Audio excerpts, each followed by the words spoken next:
If you go back in history about 6,000 years, there was a major civilization. It was a tribal civilization. They were called the Sumerians.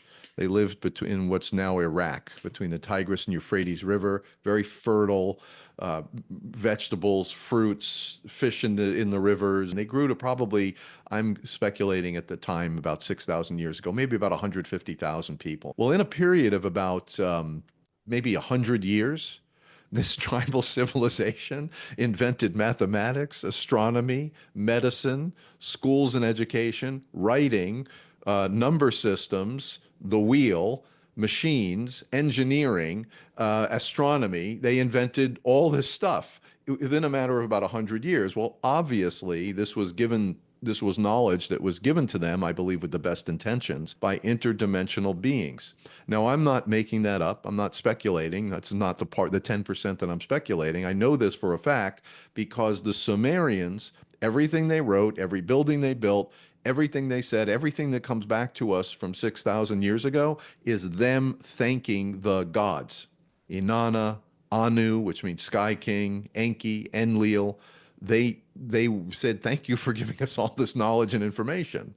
And they grew to be within a 50 or 100 years to be an extraordinary civilization. Large cities, paved roads, huge buildings, metropolises, they just grew out of nowhere. And so we know that this was knowledge from interdimensional beings. Now I speculate a little bit that the aliens got too involved in the culture, made themselves the king, just got carried away with the whole thing and started maybe to argue with each other, and that affected the humans on the third dimension. So I think they got too involved, and I think that society went off the track, and probably lasted for another maybe 12, 1300 years, and then the Sumerians disappeared, and then what came next were the Babylonians.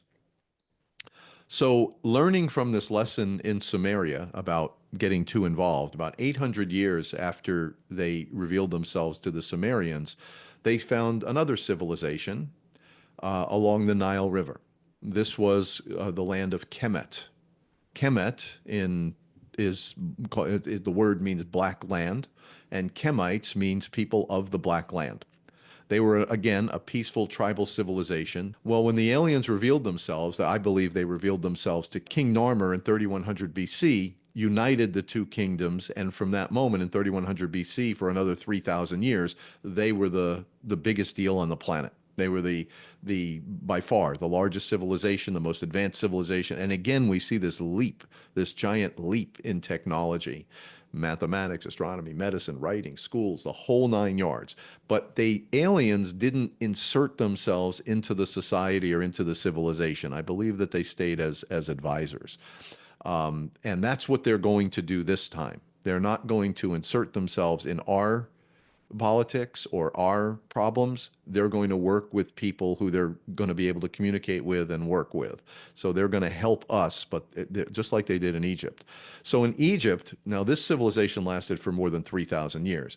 Our country is literally blowing apart after 250, 270 years. So 3,000 years is a long time to be a stable, wealthy, abundant society. They took all this fourth and fifth dimensional teaching and they boiled it down to one principle.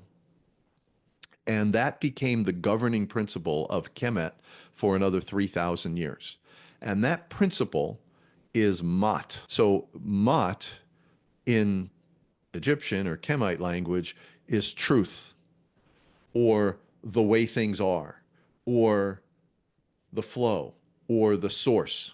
Very simply, Mat means being a good human, telling the truth, being kind, helping others, cooperating for the greater good. From king to commoner, Mat was the guiding principle, a constant reminder to keep all aspects of life aligned with the flow of creation, aligned with the vibration of source. The oldest book in existence, it was written 2370 BC, so that's 4,400 years ago. This is the oldest existing book. It's called The Instructions of Ptah-hotep.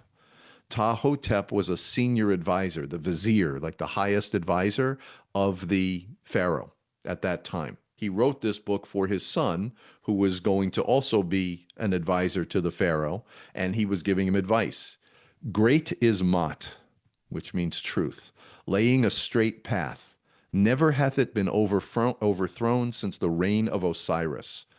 Then he says, overstepping Mot is abhorrent to the soul. Then he says, for the king hath bestowed upon me favors more than my forefathers. This because I worked on behalf of truth and justice for the king unto mine old age. Mott wasn't just a teaching in a book.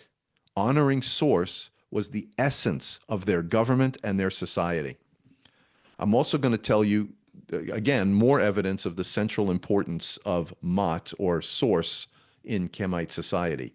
The Great Pyramid of Khufu, which was built 2600 BC, the Great Pyramid of Khufu, if you go down through the secret tunnels all the way down, a half a mile under the pyramid, there's something called the King's Chamber, and every new king or prince was taken through this secret thing and brought into the king's chamber. Before you get into the king's chamber, there's an inscription on the wall, and it says, Mot is good and everlasting.